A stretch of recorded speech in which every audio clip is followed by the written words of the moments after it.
Welcome back to the deep dive. We are doing something a little different today. A little bit. Usually when we talk about decision making, we're looking at, data models, probability, risk assessment matrices. All the hard numbers. Exactly. But the sources we have today, they're tackling something that usually gets relegated to the self-help aisle or, worse, the manifestation corner of the internet. It does sound a bit mystical at first glance. Right. We're talking about the concept of the leap of faith. And honestly, my knee-jerk reaction to that phrase is, well, it's usually skepticism. I think for most people it is. It sounds like a nice way of saying, I have no plan, so I'm just going to close my eyes and hope.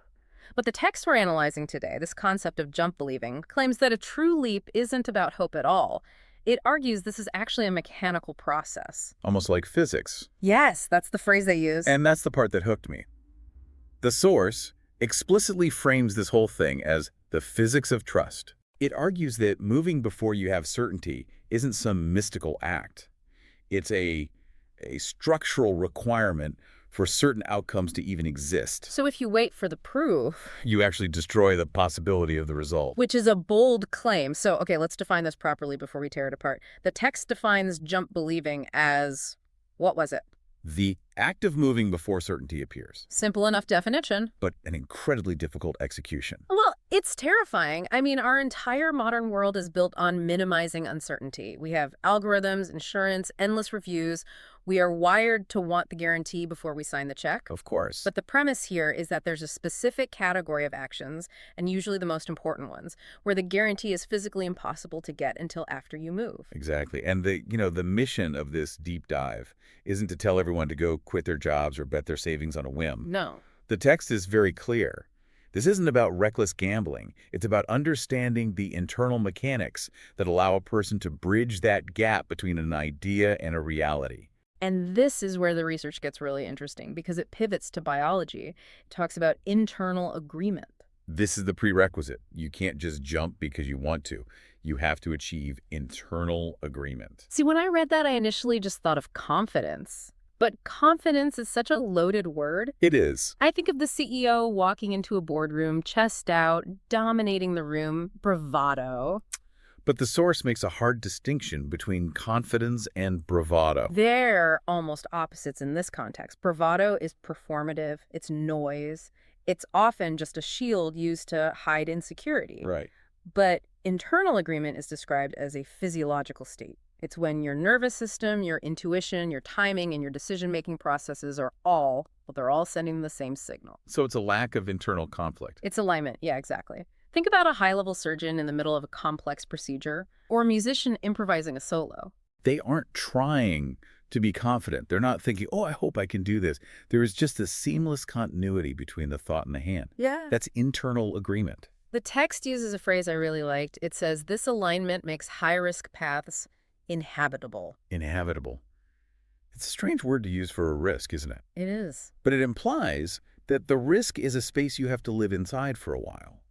If you're fighting yourself, a part of you says go, and another part says stop, the stress of that environment becomes toxic. You can't inhabit the risk because you're tearing yourself apart. So internal agreement allows you to survive the uncertainty. Yes, and this leads to the idea of continuity. The source argues that some actions are only possible if that belief remains uninterrupted. This felt like the physics part coming back in. Oh, so. Well, think of it like a bicycle. Or even better, that classic cartoon trope where the character runs off a cliff and keeps running on thin air. And they don't fall until they look down. Right. The moment they realize there's no ground, they plummet. It's a funny image, but the psychological reality is very similar. The text calls this confidence in motion. Confidence in motion. There are certain endeavors, starting a company, shifting relationship dynamic, creating a new piece of art, where the momentum itself provides the stability. If you stop to check your footing, the physics fail. You have to be carried across the uncertainty by the motion itself. So the jumper has to maintain this flow state or this internal agreement to keep the bridge from collapsing under them. But this is where the research takes a darker turn, and this is the part I want to push back on a bit. It's the relational dynamic. Yes. The text shifts from the individual to the people around them. It introduces the concept of relational suspicion. Hmm. And it argues that having someone close to you who is suspicious, who doubts you, can physically cause you to fail. It fragments the system. That's the term it uses. But hold on, isn't that just due diligence? I mean, if I tell my business partner, I'm going to pivot the whole company based on a hunch, and they say, wait, are you sure? Let's look at the data. They aren't trying to destroy me. No, they're trying to help. They're trying to save me. So where is the line between fragmenting the system and just being a responsible adult? That is the crucial question. And the text suggests the difference lies in the timing and the nature of the scrutiny. Okay. There is a time for auditing a plan, of course. Yeah. But once the jump has begun, once the person is in that state of confidence in motion, suspicion stops being an audit and starts being interference. So it's about that mid-or moment. Precisely. Yeah. When you're in that state of internal agreement, you're operating on intuition, a rapid signal processing. You're creating something that doesn't exist yet. Right. When a partner, especially a close one, introduces doubt or monitoring or mistrust during that phase, it forces a cognitive switch. A switch. From what to what? You switch from acting to defending. And neurologically, those are two very, very different processes. You can't do both at once. You cannot be in a state of creative flow and a state of defensive justification at the same time. The source calls this the split. The split. It sounds painful. It is. It's a severance of that internal agreement. So instead of using 100% of your cognitive resources to navigate the risk, you're now using, say, 50% to navigate the risk and 50% to manage the observer's anxiety. And the source gets very specific about the symptoms of this split. It lists things like hesitation. Hesitation, mistimed action, reduced intuition. Mistimed action is the killer. In high-stakes environments, timing is everything. Everything. If you hesitate for a split second because you're hearing your partner's voice in your head asking, "Are you sure about this?" Yeah. You miss the window. The text argues that the failure didn't happen because the idea was bad. It happened because the coherence was broken. The coherence required to execute it was broken. Exactly. That's tragic, though, because typically if I fail, the suspicious person says, see, I told you it wouldn't work. Right. They feel vindicated. They think, I was right to be suspicious. But the research here suggests a different causality. The suspicion itself introduced the noise that caused the system to crash. It's a self-fulfilling prophecy. It reminds me of, micromanagement in a corporate setting. You have a capable employee, but the boss stands over their shoulder watching every keystroke. The employee starts making typos. They start second-guessing. The boss says, see, they're incompetent, but the boss is actually the one generating the incompetence. That is a perfect example of the observer effect the text mentions. The act of monitoring the performance changes the performance. And when we talk about jump believing, we are talking about high wire acts. If you wobble on a high wire because someone in the crowd shouted, watch out, you fall. And the text says this is particularly potent when it comes from someone close. The proximity factor. Yes. If a stranger questions you, you can brush it off. It's just background noise. But if your spouse, your co-founder, or your parent questions you, that bypasses all your filters. It goes straight to the nervous system. Because we're wired to care what they think. We are regulated by them. We are social creatures. We look to our tribe for cues on safety. And if the person holding the safety rope is signaling danger, your body reacts before your mind even does. You flinch. You flinch. And in these scenarios, the flinch is what kills the momentum. So, okay, we have the jumper who needs internal agreement. We have the suspicion, which acts as this fragmenting force. So what is the alternative? If we want to support someone taking a jump, what are we supposed to do? Just blindly cheer, you can do it, yay? No. And I'm glad you brought that up because the text is very specific here. It doesn't call for cheerleading. It calls for structural support. What does that look like in practice? It uses the metaphor of a stabilizing field. A stabilizing field. Think about the difference between a cheerleader and a spotter in gymnastics.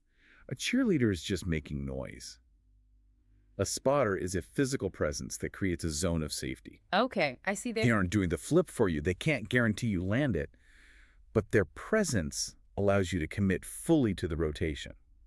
So trust in this context isn't an emotion, it's a function. It's physics. It's a field that dampens noise. When you act as a stabilizing field for someone, you are essentially saying, I'm going to hold the environment steady so you can focus entirely on the signal. You're blocking out the external chaos so they can maintain that internal agreement. That is a much heavier responsibility than just saying good luck. It is.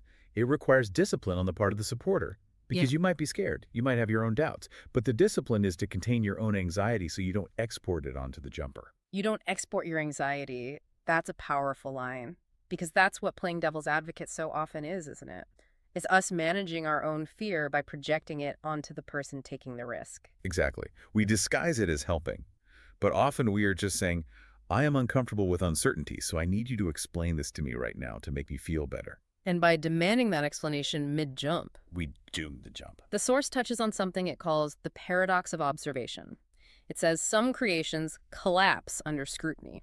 This felt very pertinent to early stage ideas. It's the dark room principle. You can't develop film with the lights on. I love that analogy. Some ideas, some innovations are so fragile in their infancy that they cannot withstand interrogation. If you demand proof of a concept before the prototype is even built, you kill the concept. The text argues that success often requires being trusted before the result is visible. Which brings us right back to the definition of jump believing. Moving before certainty appears. And that is the hardest thing to ask for in a relationship. Trust me, even though I can't show you why yet. But if you demand the proof first, you prevent the reality from ever emerging. This leads to the philosophy of action section of the text, which asks the ultimate question. Why bother? If it's this dangerous, if it requires this much psychological calibration, and a failure is still possible. Which it is. Let's be clear. Having a stabilizing field doesn't guarantee you won't miss the ledge. Right. So why not just stay safe? Why not just stay on the ground? The source is pretty brutal on this point. It says, you don't jump because you are guaranteed to land. You jump because staying still guarantees nothing. Wow. That's a direct hit to the whole safety first mentality. We have this illusion that the status quo is a neutral, safe place. But the world is moving. Entropy is real. Industries change, relationships stale, opportunities rot. So if you stay still, you're actually degrading. The text argues that staying still is a guarantee of a slow decline. The risk of the jump is visible and scary, but the risk of standing still is invisible. And the act of moving into uncertainty is the only way to engage with reality on your own terms. It is. There was a concept at the very end of the source material about reality responding. And again, I want to be careful not to veer into magic here. It said that when coherence is preserved long enough, reality responds. What does that mean in a mechanical sense? It means buying time. Think about a startup. Day one, it's a hallucination. It's just two people in a garage. It's not real. Just an idea. Right. If they stop believing on day two, it stays a hallucination. But if they maintain that internal agreement, and if they have investors or partners acting as a stabilizing field, they can keep working. They build the code, they call the customers. Eventually, the hallucination becomes a product. Reality has responded. So it's not that the universe magically bent to their will. It's that they held the structure together long enough to physically build the bridge they were walking on? Yes. Coherence was preserved long enough for reality to respond. You are creating a little pocket of order in a chaotic universe.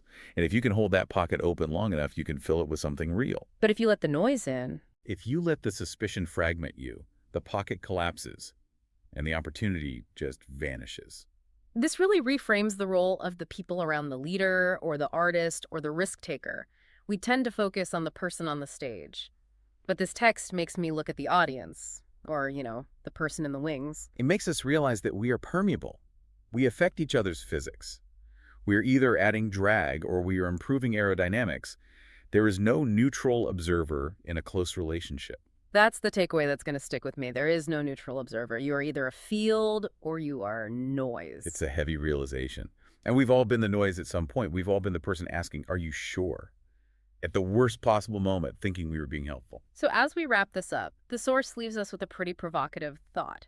It's not just about how to be the jumper. It's asking us to evaluate our role as the stabilizer. The question the text poses is, where in your life are you acting as a stabilizing field for someone else?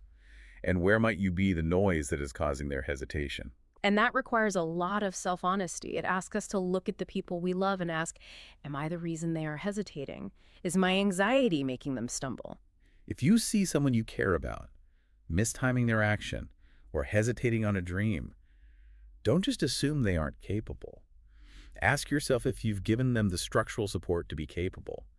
Have you created the conditions for their internal agreement to hold? Trust is a structural necessity, not a sentiment. I think that changes the whole game. It makes belief a verb. It makes it something you do, not just something you feel. Well, listener, that is a lot to chew on. Whether you are currently standing on a ledge trying to find that internal agreement, or whether you are holding the rope for someone else, the physics matter. Reduce the noise, hold the field, and we will see you in the next deep dive. Take care.